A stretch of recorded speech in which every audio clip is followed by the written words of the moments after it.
Hey folks, welcome back to the Portable Gamer. Welcome back to American Truck Simulator, and welcome back to Grand Coulee. It's daylight, and if you look out there in the distance, that is the dam. It's something else, man.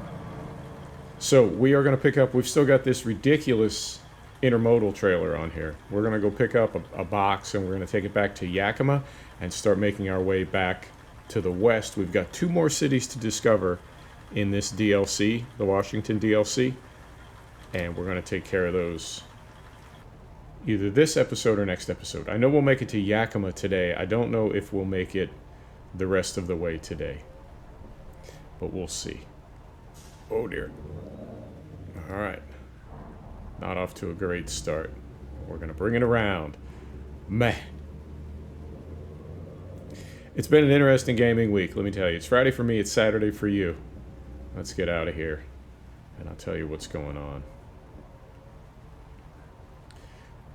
Carefully. Carefully. There we go. Beautiful.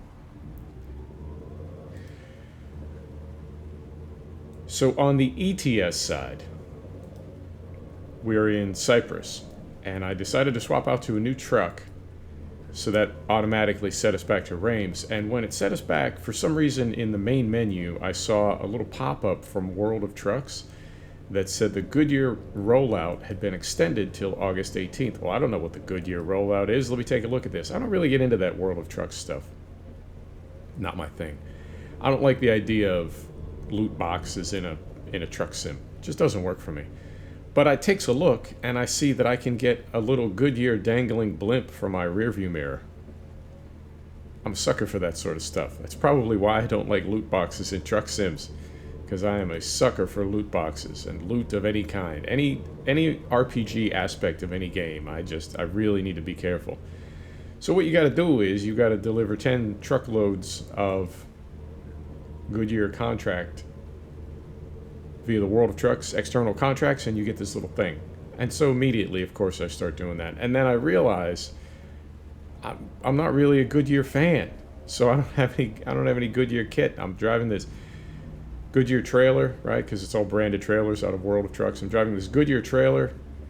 The skins don't match. It's just a mess. So I go to the store and I buys me the Goodyear fan pack for $2.99. And it's just turning into a whole scene. So then, when I came into ATS today, I thought, those fan packs are in ETS. Are there any in ATS?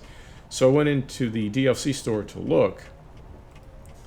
And sure enough, there are no fan packs of that type. But then I see Utah as a DLC. Now, apparently that was announced on like August 5th, and I've been super busy and haven't noticed it. But Utah is going to be the next DLC for ATS. I'm really, really excited about that. I've spent a lot of time in Utah. I used to live there. I really love it. It's a beautiful place. And I guess they're going to bring in the western states first. I thought we were going to go down to Texas and start working our way along the Gulf Coast, but it seems we're certainly going to stay out west a little bit longer. So maybe after Utah, they'll do Idaho? Don't know. Unknown. So let's stick this in here. And are we going in? Yeah, we're going right in there. Okay. No problem.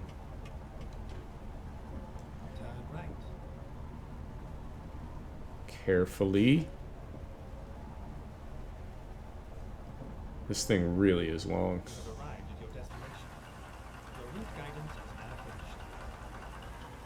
Right. Whew. Poking out just a little bit. Nothing can be done about that. So we'll get her in neutral. We'll set the brake. And we'll pick up our job. Cargo market. Where are we going? We're taking a power generator to Yakima. Okay. Didn't we just bring this down here? I'm not kidding. Did we not just do that? Where is our... There it is. So Utah, I'm excited about. And I'm also one cargo away from having that little blimp. So in the ETS video that we're going to do on Sunday, or that you'll see on Monday, we'll have that blimp. Other side, huh? Ah, but there's a Little backhoe in the way. Okay. So we'll back this in here. Try not to throw the camera around. Trying not to. So, right, how did I miss that Utah thing? What have I been so busy doing? I will tell you as we get backed up here. There we are.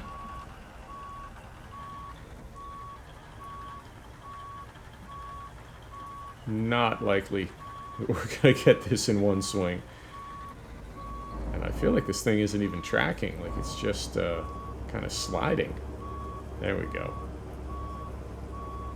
Yeah, it's going to take us a couple swings. That's okay. So let's take this back here. No, I don't want to skip loading. I've committed now. Alright, so we take this over here. And then take this over here. Yeah, this will work. Maybe.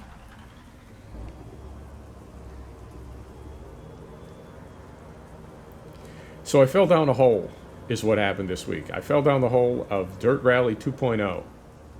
And let me tell you what happened. As with Monster Energy Supercross 2, I had Dirt Rally 2.0. I got it several months back, and it didn't really do it for me. Now, I have to say, on day one, it was missing a lot of things. It was missing Sweden. It was missing Australia. It was missing Wales. It was missing Monaco. The cars were good, and I know there were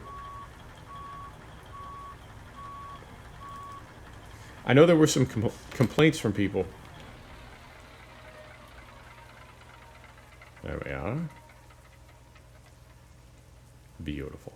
Let's load up. I know there were some complaints from people that said base game vehicles in... That looks all right. Base game vehicles in Dirt Rally, original Dirt Rally, were DLC in Dirt Rally 2.0. And I know the same thing happened, similar thing happened in Milestone from Ride 2 to Ride 3. Right? And I know that can really piss people off because I guess the belief is, or the feeling is maybe, you already have these models, right? You've already scanned these bikes, you've done the laser, the thing. Come on, man. And that all content that is in the previous version of a game should be included in the second, and then any DLC beyond that should be paid. But you shouldn't have to pay for something that was once included. Carefully. Yeah, let's just get us out of this little tight area with this crazy long trailer. So there was that, the lack of tracks, the lack of, well, they're not tracks, they're locations, I guess is a better way to say it, but the lack of locations and the way that the cars were set up. Although most of the cars that were included were the only cars that I'd be driving anyway. Since then, the game has patched up several times. It's 1.7 now, which seems to be a Codemasters thing. They do a lot of patching in the first few months that a game is released. But the game is patched up. A ton of DLC has been added. There's a deluxe that you can get, I think, that it just includes everything, and it's got a season pass and various other things, so whatever. But I hadn't played it for a while, and I started playing it again, and I'm hooked. I've been down the Dirt Rally 2.0 hole all week, and it got me thinking about something, as video games often do. Make our big turn here. Here we go.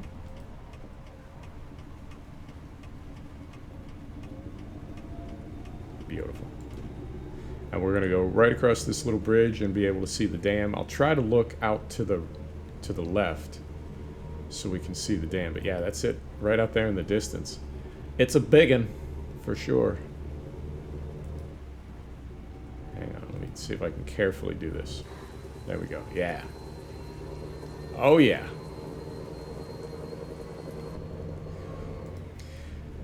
What was I talking about? What's his name again? Dirt Rally 2.0. It's different than Dirt Rally. It's harder. Now, as with most games, not just Codemaster, but most games, there are things like ABS, traction control, spin control, right? Obviously adjust the difficulty of the AI. There's a lot of adjustability in Dirt Rally 2.0. But adjustability or not, it's a hard game. It really, really is. And, you know, I've been spending a lot of time in F1 2019 and also in MXGP Pro. And Dirt Rally 2.0, F1 2019, those are both new games. MXGP Pro is about a year and a half old, maybe a little older. But what I'm noticing, what I'm realizing or thinking about all these games is, it's something that I saw in a video. YouTuber had posted a review of F1 2019, and his question was, he said, I like the game, it's a cool game, but who's it for? Who's it for? Because for me now on F1 2019, I'm at 95% difficulty, which they categorize as master. I don't feel like a master. They categorize it as master. It goes all the way up to, I think, 110. And I watch YouTubers play on like 107, 110. It's crazy. It's almost violent. And the way that you have to throw your wheel back and forth, left to right, to be competitive at that AI difficulty. I mean, the cars are going so fast. The only way that you can compete, obviously, you have to go equally fast. And the only way to go that fast is to really be throwing the car from left to right. And things like, you know, turn one at Hockenheim, or some of those blind entries at Silverstone, where you really just kind of throw the car around the corner. And I wouldn't say that you hope. I mean, obviously, drivers that do it for real, professionally, they're not taking a $1 million euro race car going almost 200 miles an hour and just throwing it around a corner and hoping. There's a skill set there, and there's a ton of engineering, and there's a ton of stuff. It's legit, sir. So I don't want to be just throwing it around the corner as well. And yet, at the same time, it sort of feels like you're just throwing it around the corner and hoping that everything works out. And you do that, in my case, I do half-length races. You do that 30 times. I mean, it's... physically, I feel it afterwards. And mentally, I feel it. It's draining. I guess other people do it that way. And other people do it even harder. I mean, they crank the AI even harder. iRacing is something else that takes it to that extreme level. But I thought that was a really good question that YouTuber asked. Who are these games for? Right? Like, I mean, obviously they're for us, but wow, really? This is what we do for fun? Like, this is, right? I mean, there's like a pickup basketball game down at the Y, and then there's like playing 3-on-3 for money, like trying to make a living. And they're completely different. You play a pickup game at the Y, it's like you and, you know, retirees and an accountant, and you just, you know, you're having fun and you're pretending you're in the NBA, but nobody's really trying that hard. In fact, pickup game at the Y, if you do start playing too hard, it's sort of bad form. It's bad etiquette. Like, man, why don't you relax? We're just having a good time here. And I think for a lot of people, that's what video gaming is. Now, for other people, like I said, you can play a little harder than that. You can play 3-on-3, you know, put $1,000 on the game, and there's going to be a lot more elbows and a lot more intensity. And is that how we want to game? You know, to the point where it's not relaxing and it's not fun, to the point where it's physically kind of demanding and mentally kind of draining. Is that fun? Is that what we want to do? And so when I was playing Dirt Rally 2.0, I was sort of reflecting on all that as I was driving. The stages are a lot longer in Dirt Rally 2.0. They're 10 minutes, 12 minutes, 15 minutes. And that's also different than a lot of old school rally games. I stress games rather than sims, but old school rally games, you go for a minute, 2 minutes, you know? It's really not super committing or realistic. But in real life, rally can go on for 30 minutes, 40 minutes. So it's fun. It's definitely fun. But I'm really thinking about that question. It's a simple question. Who are these games for? And I guess the the source of that question for this YouTuber was, I'm a casual console gamer, man. I just want to have some fun. And you can dial that game back. In his case, F1 2019. You can dial that game back and just drive around, but it's not quite the same. And I know because when I started in F1 2017, I had to have the AI dialed way, way, way back. I was on a gamepad and was just getting back into gaming. Now all these hundreds of hours of F1 later, for me, I do have the AI cranked and I am playing on the wheel. And I think if I were to take the AI way down, add a bunch of assists, and play on the gamepad again, I don't even know if it would be casual fun. And I don't want to say that it would be too easy. That's not what I'm getting at. But it wouldn't be the same experience. I want that. I'm reluctant to say authentic, but we'll use that word for now. It fits. I want that authentic F1 experience. And even I recognize that what I'm doing is not that authentic. I would need to build out my game rig a lot more. I would need to crank the AI a lot more, and take it to that ridiculous level. So in the same way that I wouldn't want to play with a gamepad again, there are other people that would look at my gaming rig or my AI settings and say, no, man, I can't play that way. That's just a game. That's just kid stuff. I want like the real deal.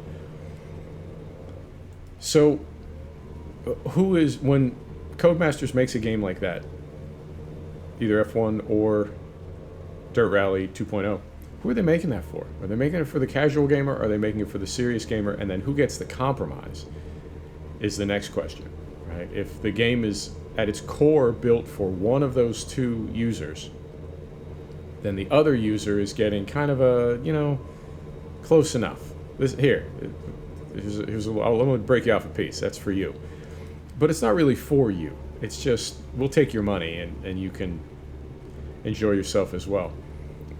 But it's not designed for that person.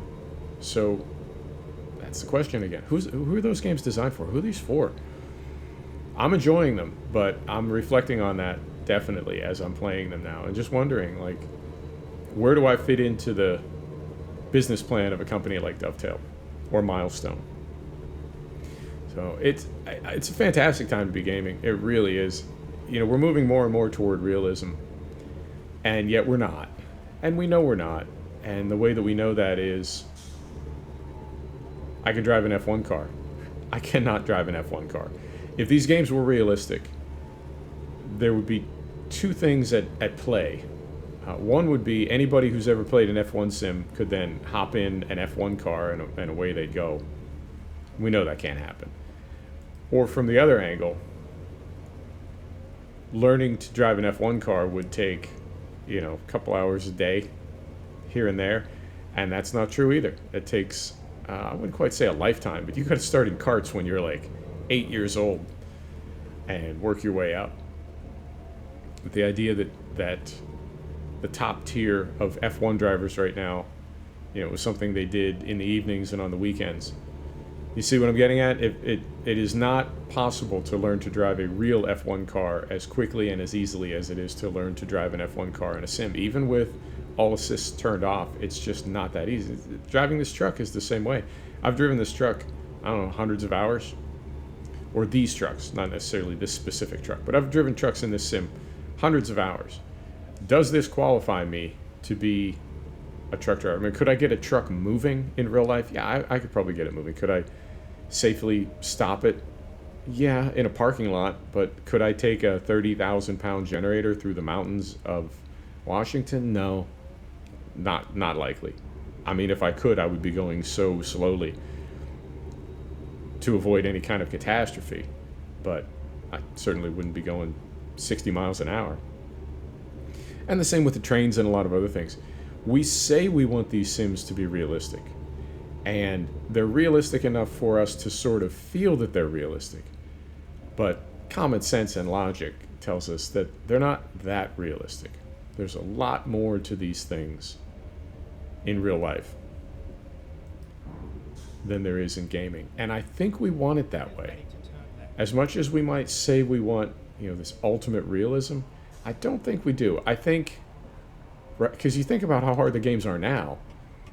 Make them exponentially harder. Make a Formula One game that it takes you, 2 or 3 years to get out of F2, and maybe you don't have the skill to ever get out of F2. Well, that's realistic, right? Or I've made this joke before, make a farm sim where if you go bankrupt, your serial number invalidates and you can't play the game anymore. You're out of business, you're bankrupt. That's not the level of realism that we want. We want just enough. And that's the great thing about these games, is that they are adjustable. But even that, I'm watching another YouTuber playing F1 2019 career mode. He's playing at what I would think of or describe as like the highest level. And he's struggling with the AI, not beating it, but keeping it adjusted, because at that level, the AI is not consistent from track to track. When you've got the AI dialed back, you consistently finish first, right? Well, how hard did you have to try on any given weekend? Or if you have the AI cranked way up and you're still learning the game, you're finishing at the back of the field every weekend. But is that because the AI is OP on that track, or because you just always finish at the back? So what this cat is noticing is, leaving the AI settings in the same place from track to track, he will have radically different finishes. Beyond, I'm just not as fast on this track, or maybe I got my setup a little wrong. It's beyond that. It is a podium finish one weekend and not making it out of first qualifying the next weekend, right? That there would not be, in real life, there would not be that kind of a swing from one calendar stop to the next for a driver. And then you look online, and of course you find tons of threads of people saying, oh yeah, the AI is, I've tested it in different cars with different setups. I'm the same driver, and I know this track, and I can run these lap times and whatever, and the AI is just overpowered on that track, or underpowered, right? So for Codemasters, it's tricky, I think, to try to get all that dialed, because it's not as simple as just turning a big knob, and that's how difficult the game is. You have a track like Monaco that is extremely tricky and challenging, and you contrast it with Spa, which is run around the same time on the calendar. And I wouldn't say it's a piece of cake, but it's not Monaco, So does Codemasters make the AI more OP at Spa because that's an easy track for most players to drive on, and then dial the AI back at Monaco? And the reason you need to be tricky? No. The reason that can be tricky for a developer is it's not that we're looking for exploits, it's not that we're looking for hacks, but any vulnerability in AI in a game, you may not want to take advantage of it, but the fact that it's there. I mean, there is, using the F1 franchise again as an example, you get these R&D points, you use them to build the car. One of the tests that you do is for fuel savings. It doesn't make a lot of sense to me. I'm hoping it's gone by F1 2020. Pulling to get weighed, okay. But what you do is you run a lap and you try to short shift a little bit and you try to lift and coast.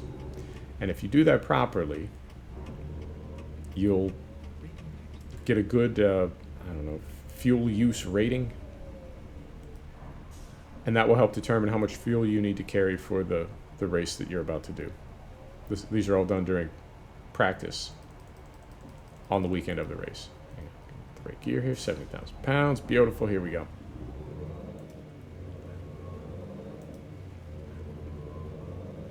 So you need to run the lap with a minimum speed and with keep your fuel use under a certain level.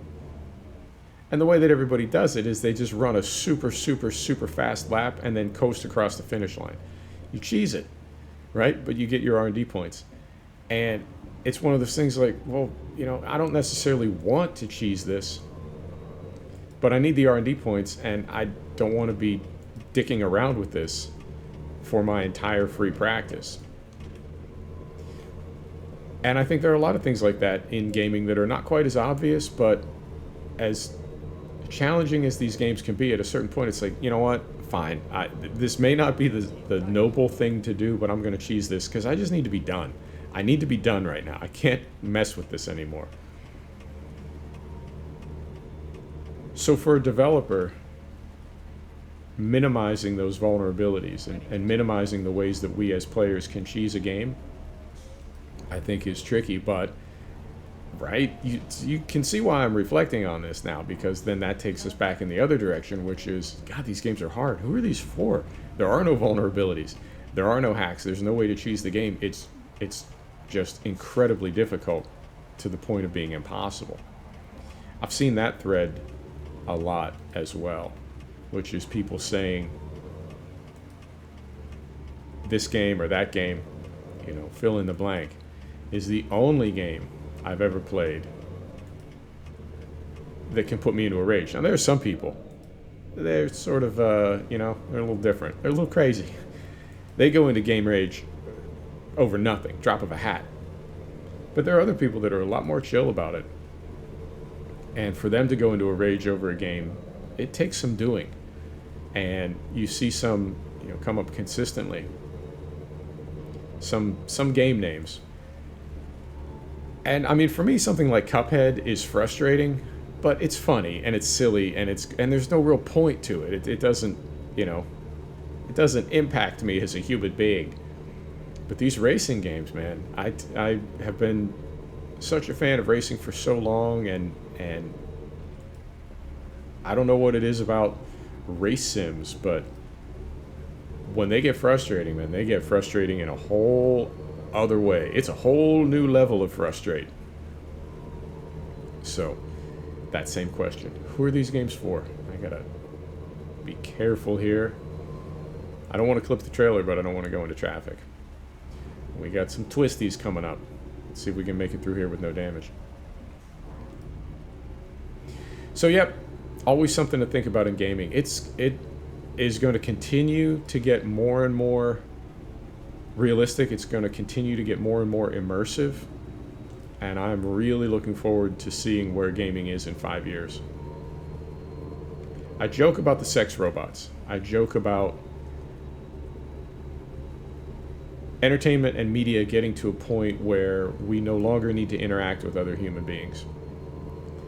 And I know olds look at social media and say, oh, you bunch of weirdos, you're sitting at the table in the restaurant with your date, your spouse, your partner, wife and kids, husband and kids, whatever, and you're pecking away at your little Game Boy there. You're not interacting with people. And I think what olds don't get is that's all you're doing is interacting with people. And when you're playing on social media, you are interacting with people.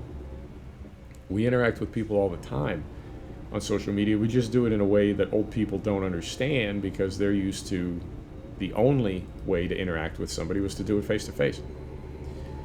So I think as gaming continues to ramp up and get more realistic, we're going to find ourselves in environments where the only physical contact we need to have with people is what we choose to have, which I don't think in human history has ever occurred before. I don't know if there was ever a time, if there has ever been a time where you could get all that you socially needed from other people from a distance.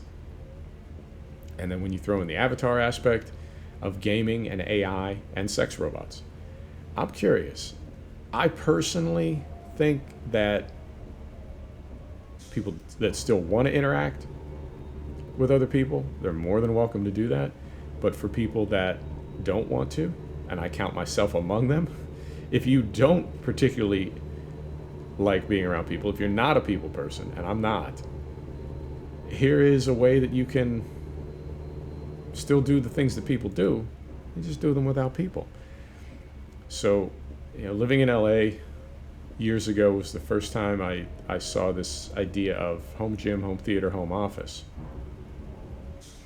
And it's because the traffic is so bad. I lived out on the peninsula, lived in Palos Verdes, and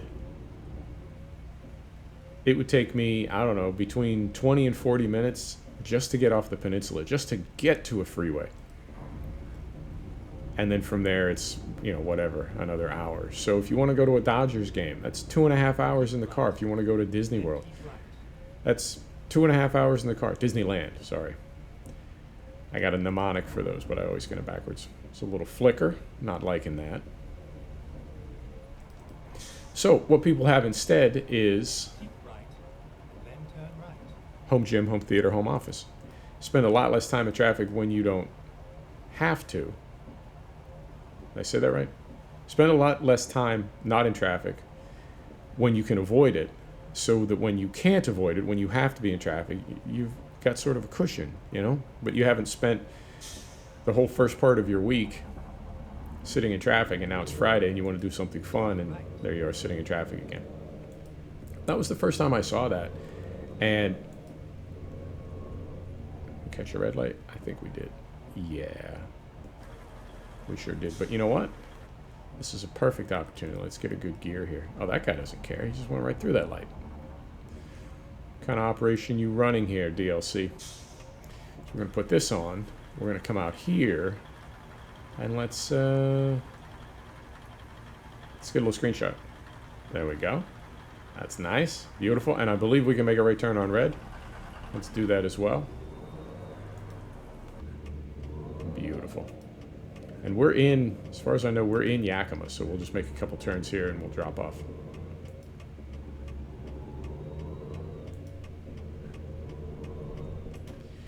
So there are already people that are moving in that direction, right? They're, I don't want to say they're like living life on their terms, but yeah, they sort of are, This is what I want, this is what I need, this is what I'm willing to give, here's the trade-off, this is how it works, and it works. And I think that will be available to more and more people as technology evolves, that we'll be able to only bring into our life and only bring into our world what we choose to. I think people have always, throughout history, I think people have always wanted to do that, but they haven't necessarily had the technology. Some people have, very, very wealthy people have, but I think this will be a time when just regular citizens, just regular people will have access to technology that will allow them to be very specific about how they live and what comes into their life. Right. Those are your deep thoughts for the day. This is what we do when we drive the truck. If you're new to the channel, this is what we do. We drive the truck, we talk about gaming and life and how the two come together. There we go. That was smooth and safe. Everything is fine. Nothing to worry about. Straight stretch of road. First off, we come back out here. We get a little bit more of that thumbnail action. We're going to come back here. No, I used all my straight road making thumbnails. Now I don't have enough time to get to my coffee. All right. That happens. So yeah, man, this is what we do here. Talk about everything you would talk about if you were driving a truck, and I assume that would be everything, because man, it's a long trip sometimes, but so it goes. So it goes. All right, so we're getting off here.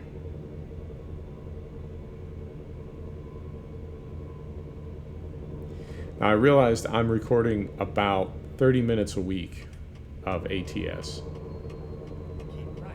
but I'm really only playing about 30 minutes a week of ATS. I'm spending a lot of time in a lot of other sims and games.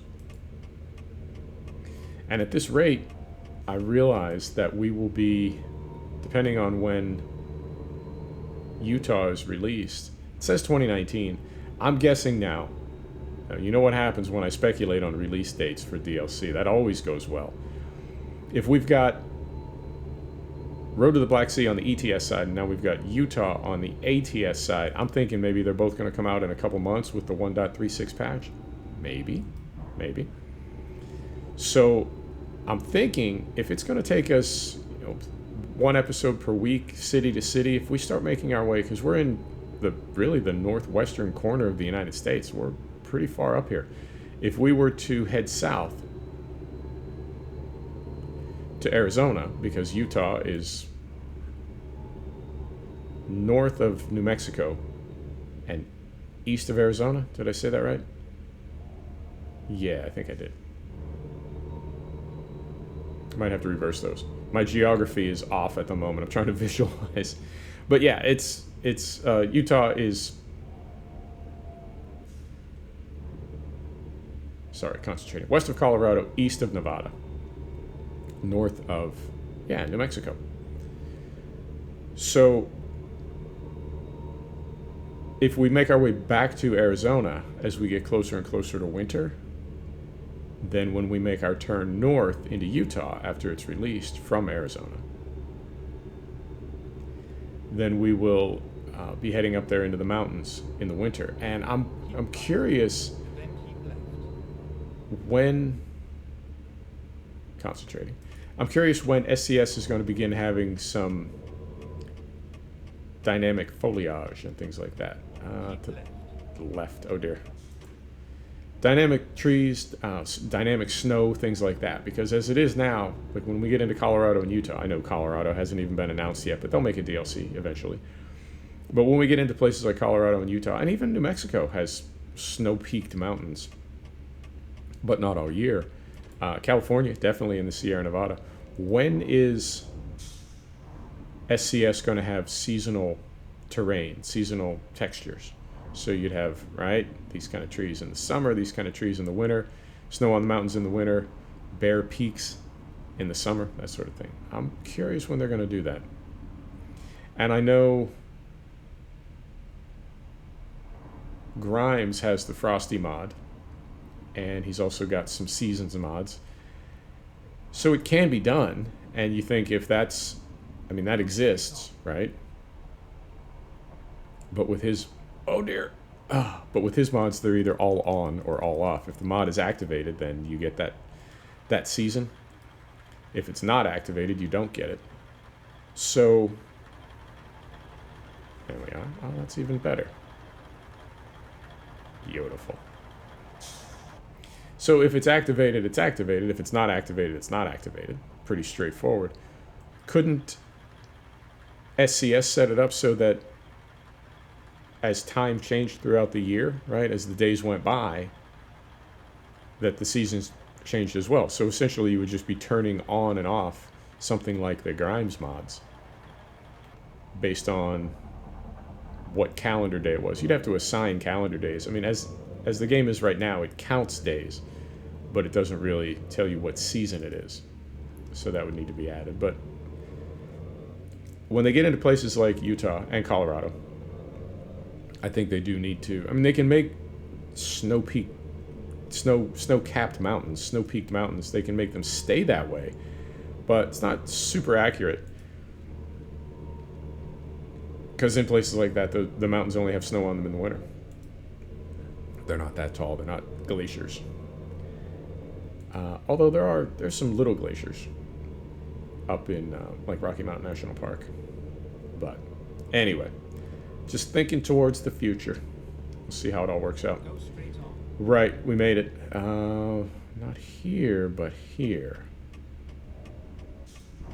Keep right, then turn right. Nobody behind me. I can make the big swing. Turn right. Turning right. Here we go. Okay, there.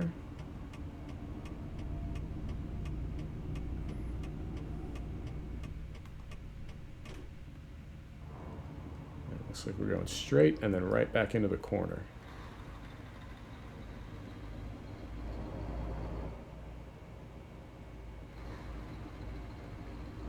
You have arrived at your destination. Your route guidance is now finished.